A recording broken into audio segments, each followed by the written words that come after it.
बादशाह अकबर घुड़सवारी के इतने शौकीन थे कि पसंद आने पर घोड़े का मुँहमांगा दाम देने को तैयार रहते थे।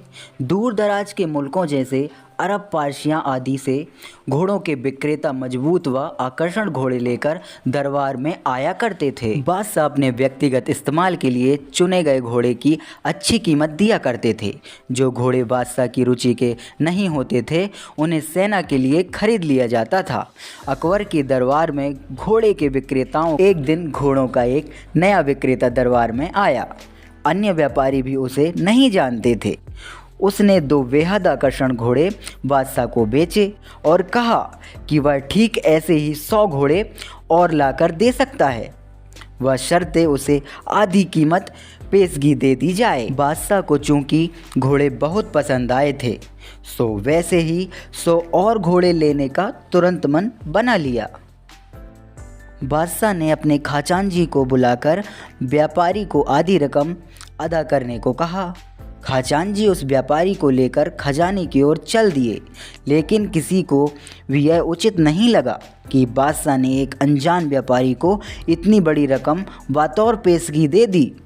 कल मुझे आपने शहर भर के मूर्खों की सूची बनाने को कहा था।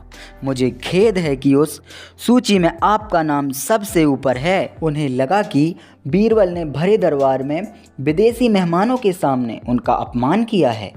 गुस्से से भरे बादशाह चिल्लाए, तुम्हारी हिम्मत कैसे हुई मुझे मूर्ख बताने की? क्षमा करें बादशाह सलामत। बीरबल अपना सिर झुकाते हुए सम्मानित लहजे में बोले, आप चाहे तो मेरा सिर कलम करवा दें। यदि आपके कहने पर तैयार की गई मूर्खों की फहरिस्त में आपका नाम सबसे ऊपर रखना आपको गलत लगे तो, लेकिन विरोध जताने की हिम्मत किसी पे ना थी। सभी चाहते थे कि बीरबल यह मामला उठाएं। बीरबल भी इस सौदे से खुश ना थे। वह बोले, हुजूर। दरबार में ऐसा सन्नाटा सा छा गया कि सुई गिरे तो आवाज़ सुनाई दे जाए। अब बादशाह अकबर अपना सीधा हाथ उठाए, तर्जनी को बीरबल की ओर ताने आगे बढ़े। दरबार में मौजूद सभी लोगों की सांस जैसे थम सी गई थी। उत्सुकता व उत्तेजना सभी के चेहरों पर नृत्य कर रही थी। उन्हें लगा कि बादशाह सलामत बीरबल का सिर धड़ से अलग कर देंगे।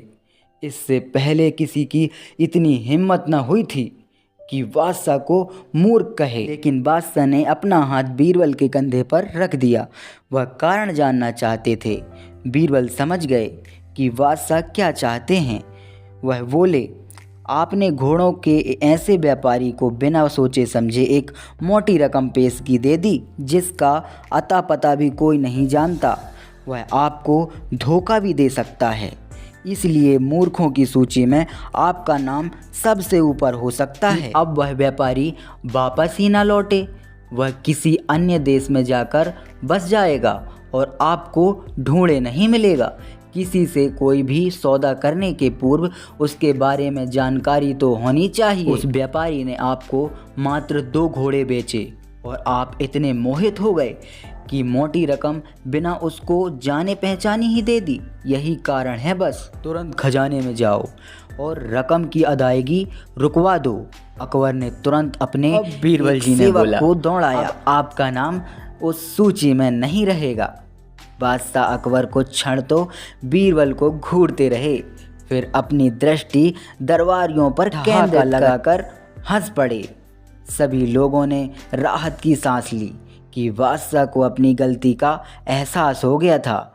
हंसी में दरबारियों ने भी साथ दिया और दरबारियों की चतुराई की एक स्वर से प्रशंसा की।